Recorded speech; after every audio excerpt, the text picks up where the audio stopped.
what I will be talking today would be kind of part two of David's presentation on Murray Rothbard and other scholars of the von Mises Institute. During the last 30 years, von Mises Institute developed a very impressive body of knowledge on political economy of war.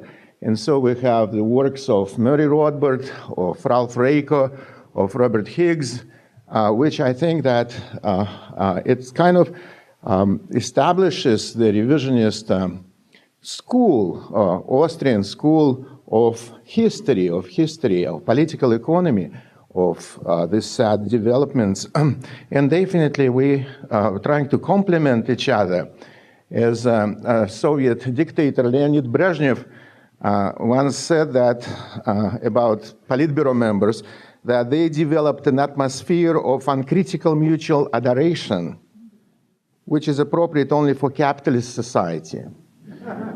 So the alternative, the socialists, usually would behave like spiders in a jar. So I would say that in von Mises Institute, which is the most pro-capitalist institution, research institution in the world, I think that it is very nice that we do peacefully cooperate with each other and like each other work. Well, today I will talk about this Gang of Four. Gang of Four, these are the this is a picture actually which was posted near the Vilnius airport in Free Lithuania. And so that's the Ludwig von Mises, he wrote that the characteristic feature of this age, and he was writing that exactly in 1934, is the age of the destructive wars and social disintegration, is the revolt against economics, And that's exactly what happened. Von Mises wrote also in Human Action that there are two patterns of socialism. And these two patterns would be, one is Russian pattern, and another would be German pattern of socialism. And Russian pattern would be purely bureaucratic, when everything is owned by the state. Everything is owned by the state. So the whole economy is run like a huge post office, So that's Russian pattern. And then there is a German pattern, which nominally preserves private ownership of markets, prices, wages, and interest rates. They are, however, no longer entrepreneurs, but only shop managers, Betriebsführer in the terminology of the Nazi legislation. So amazingly enough that usually we would think that, say, the Western countries, so-called Western democracies, would follow German pattern. And I remember that Murray Rothbard would talk about that we are not yet on the Russian path. We are mostly following this German pattern of socialism. However, if you will look back, you would see that Russian pattern is also very much around, with the government motors, with the government owning a lot of our economy, and nationalization of healthcare industry, which is about 24% of our gross domestic product. So it's almost 1/4 of our economy if we will put healthcare, pharmaceuticals, industry of medical devices together. So that's quite a lot. Amazingly enough, that between the wars, which was this period of self-destruction of capitalism, even propaganda, even posters were very similar. This is one of the Roosevelt's posters, that work promotes confidence. In Soviet Union, the poster would look exactly the same, with the same person even, and that would say, work is honor. And you remember what in Hitler's concentration camps, they had Arbeit macht frei. So the work makes you free. So this is this even thinking about that is more or less the same. This also, if you will replace Capitol with Kremlin, that would look like a typical Soviet poster about security, about social security. The government will take care of you. And Murray Rothbard, he did a lot of work to expose this, this tide of zeitgeist, the spirit of time. The 20th century was for him a century of evil that had to be repudiated. Rothbard believed that history is not progressive. It doesn't all the time go only up and up and up. History is erratic. And the most tragic kind of dip it took in the 20th century, the century, the most bloodiest century in the history of human Earth. Rudy Rummel, a demographer from University of Hawaii, he wrote 28 books about that. One is a famous book, Death by Government, in which he believes that over 200 million people were murdered by socialists of all kinds during the 20th century. That's more than at any other century in the history of human society. And well, talking about Stalin, who was definitely the most evil out of the four, he created the real perfect killer state, a real perfect killer state. And in Soviet Union alone, they murdered anywhere from 43 to 61 million people. I was, last Thursday, I was, just 2 days ago, was at Montclair State University in New Jersey.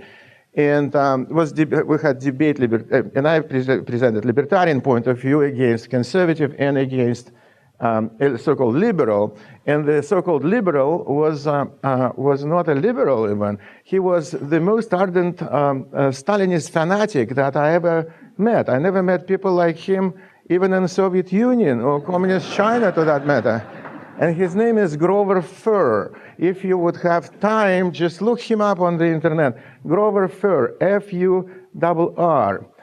David Horowitz, who is kind of neoconservative, whatever, specialist in education, he believes that he is the worst professor in the world, And he is teaching since 1970 in that poor university, exposed to this view. He believes that Stalin didn't kill enough. Yeah, that Stalin didn't kill enough. That the worst thing, and so all of these unkilled people, then they badmouthed him after he died, and so that's it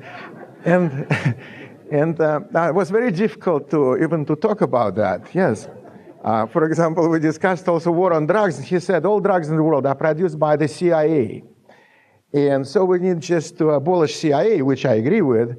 And then the drug problem would disappear. I don't think CIA is capable of anything like that. So Murray wrote also that private property under the regimes of this Gang of Four is eliminated. Individualism goes by the board. Individuality is flattened. All property is owned and controlled communally, and the individual units of the new collective organism are in some vague way equal to one another. If I would be like Mr. Furr, if I would be a present tenant of the White House, I would do exactly that the program is right here. And I think that exactly what is happening today. So Rothbard, he focused, I think, his attention on the fact that there is not much, it's only quantitative, not qualitative difference between welfare state and socialism. That both patterns, that the German pattern and the Russian pattern, are essentially complementary to each other.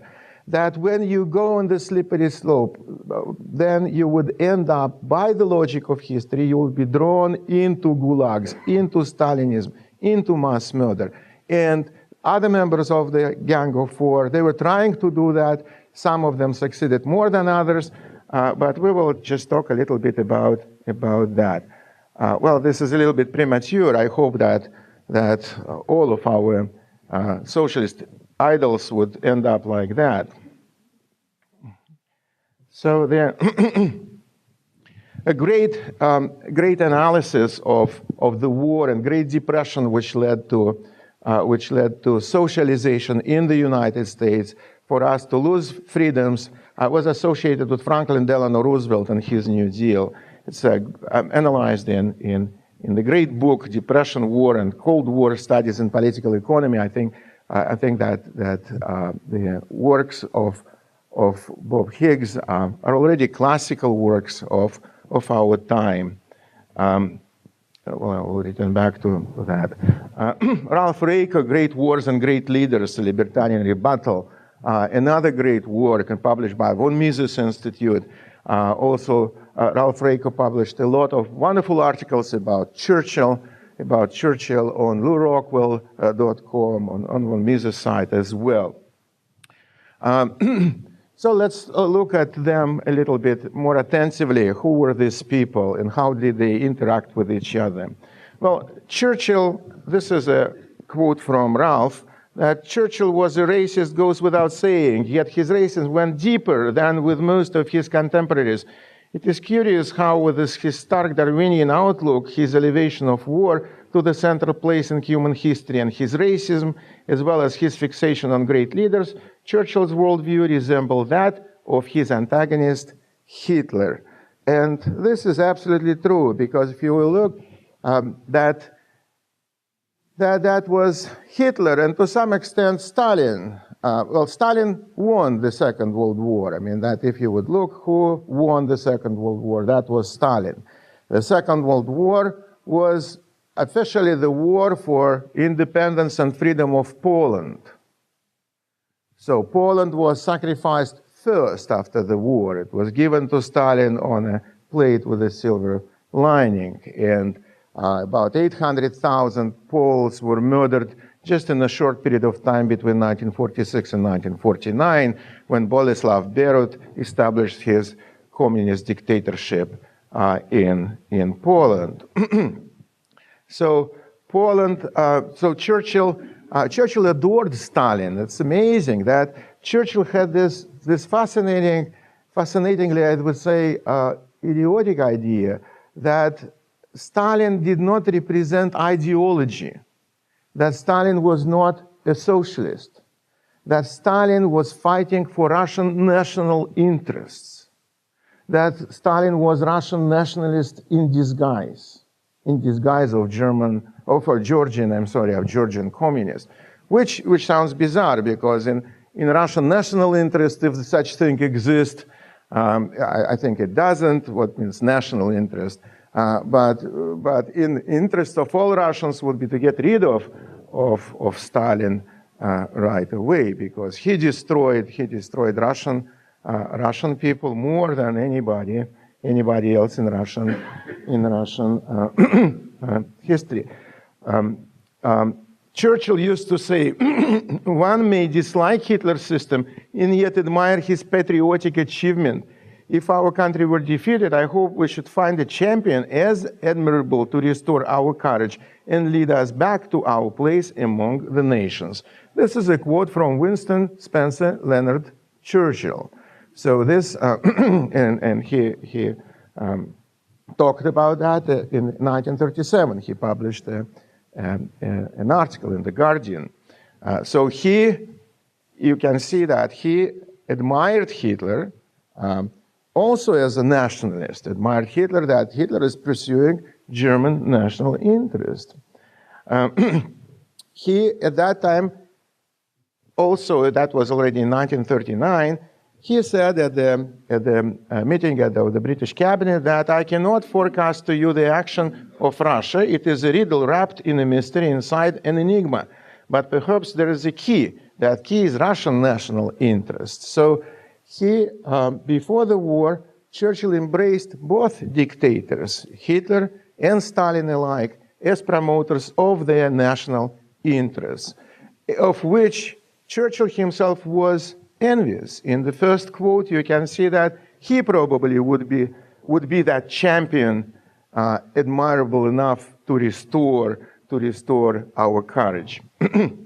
So, speaking about his humanism, because he was presented as a humanist. He got a Nobel Prize for literature. At that time, I think Nobel Prize committee had enough decency not to offer him a Nobel Prize for peace, because if there will be a Nobel Prize to the worst warmonger, then he could compete for that, definitely. Because Churchill, there was not a war that Churchill didn't like. And Churchill personally participated in all wars which happened during his lifetime. In all wars, he was either a war correspondent or an officer or a planner or a person who is responsible for mass murder of his own people. He was first Lord of Admiralty in 1917 during the Gallipoli disaster. During which, and he should take all responsibility, and many historians do blame him for engineering of this mass butchery of mostly British, New Zealand, and Australian soldiers in Turkey. So then these three, they adored each other, especially Roosevelt. He loved Stalin. His ambassador in Moscow, Davis, was writing to Roosevelt in 1938 that he is impressed by the courage with which Stalin is getting rid of trash. And trash would be that people, that all the staged trials, all the stage show trials, Davis believed that all of them were true. All of these people confessed. All of these people confessed. Now I'm working at the Library of Congress at the Volkogonov archives. This is amazing archives. Soviet General Volkogonov, he was a Soviet propaganda hitman. And I would switch him off right away. He was just even, I don't know, worse than Rachel Maddow or whomever else. And so, and I didn't know that since 1980, he was making highly illegal copies of secret Soviet documents. He was a director of the Soviet Institute for Military History. And then when Soviet Union collapsed, he shipped them all to the Library of Congress. US government insisted to ship them to CIA, and he resisted that. Yeah, because CIA would put it on lead again. That's for sure. So in the Library of Congress, we have this fascinating handwritten memos by all of these people. And from this Volkogonov archives, it is obvious that, for example, these other two, Churchill and Roosevelt, they would send telegrams to each other all the time. There was no internet. And so they were sending telegrams. And these telegrams would be read by Stalin earlier than they would reach the White House or the Downing Street 10. So, so Stalin was monitoring all correspondence between these other two. The major kind of, I would say, betrayal of Europe was at Yalta. In Yalta, they agreed that there will be free elections in the countries of Eastern Europe, that government of Poland will be both communist and non-communist. I don't know how that would come. And they agreed also to set up the United Nations, to set up the United Nations. So this is, from all points of view, this is absolutely ridiculous. What really happened was, as you know, that Stalin got most of Europe, everything he wanted, and these people were doomed for the communist slavery for a long time. Then the outcome of this, and I see that my time is running out, well, Soviets, ex-Soviets even experienced shortage of everything. And yeah, even my books already are gone and everything, yeah. Oh, speaking about books, before I'll forget, I just published this book. It's called Tea Party and the American Counter-Revolution. It will be reprinted because this is a pretty bad edition, and you can see how awful it is. It's written together with Roman Skarsky, a great libertarian who is a great friend of Mises Institute as well. And And so we have welfare state. What if I will just go to what do we face today? And this is what we do. And that's what this the Roosevelt and Churchill created in the West. And I'm so sorry, I just didn't. Some people would say that well, the guy is very good. Well, Stalin was very good in 1915. You can see that.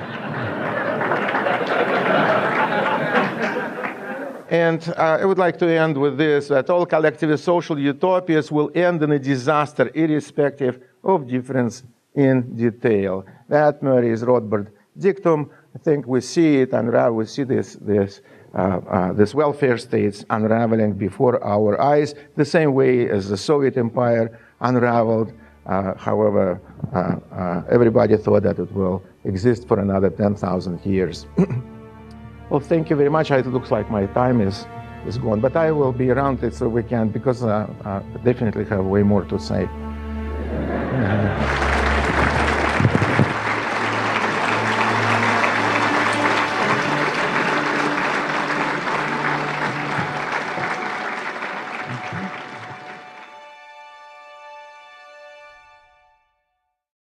Of the Nazi legislation. So amazingly enough, that usually we would think that, say, the Western countries, so-called Western democracies, would follow German pattern.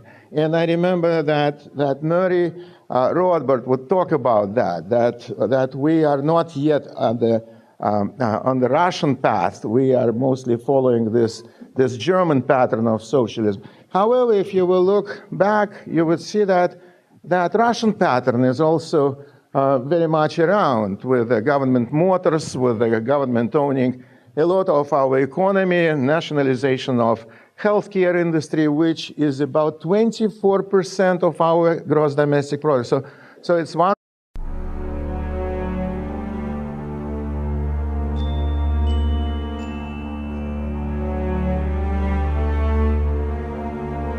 What I will be talking today would be kind of part 2 of David's presentation on Murray Rothbard and other scholars of the von Mises Institute. During the last 30 years, von Mises Institute developed a very impressive body of knowledge on political economy of war. And so we have the works of Murray Rothbard, of Ralph Raico, of Robert Higgs, which I think that it's kind of establishes the revisionist school, Austrian school of history, like each other work. Well, today I will talk about this Gang of Four. Gang of Four. These are the. This is a picture actually which was posted near the Vilnius airport in Free Lithuania, and so that's the. Ludwig von Mises, he wrote that the characteristic feature of this age, and he was writing that exactly in 1934, is the age of the destructive wars and social disintegration, is the revolt against economics, And that's exactly what happened. Von Mises wrote also in Human Action that there are two patterns of socialism. And these two patterns would be, one is Russian pattern, and another would be German pattern of socialism. And Russian pattern would be purely bureaucratic, when everything is owned by the state. Everything is owned by the state. So the whole economy is run like a huge post office, So that's Russian pattern. And then there is a German pattern, which nominally preserves private ownership of markets, prices, wages, and interest rates. They are, however, no longer entrepreneurs, but only shop managers. Betriebsführer in the terminology of history, of political economy, of these sad developments. And definitely we are trying to complement each other. As Soviet dictator Leonid Brezhnev once said that about Politburo members, that they developed an atmosphere of uncritical mutual adoration, which is appropriate only for capitalist society. So the alternative, the socialists, usually would behave like spiders in a jar. So I would say that in von Mises Institute, which is the most pro-capitalist research institution in the world, I think that it is very nice that we do peacefully cooperate with each other and